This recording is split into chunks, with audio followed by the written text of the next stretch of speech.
สบายดีบรรดาท่านจะมาสืบต่อเผยแพร่บทอธิบายประมวลกฎหมายแพ่งซึ่งจะมาลงลึกในมาตรา100ผลของการประกาศว่าเป็นผู้เสียชีวิตตามคำตัดสินของศาลคำตัดสินของศาลที่ประกาศว่าบุคคลใดหนึ่งเป็นผู้เสียชีวิตมีผลดังนี้ 1. ไสผัวเมียได้สิ้นสุดลง 2. มีการเปิดการสืบทอดมูลมรดกตัวนี้ถือว่าเป็นเนื้อหาของมาตรา100นะและต่อมาจุดประสงค์ของมาตรานี้ก็เพื่อกำหนดผลทางด้านกฎหมายต่อบุคคลที่ถูกศาลประกาศว่า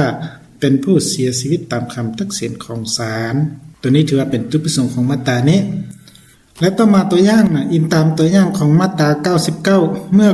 ก่อถูกประกาศว่าเสียชีวิตตามคำตัดสินของศาลและขอได้แจ้งจดทะเบียนกันเสียชีวิตตามคำตัดสินของศาลแล้ว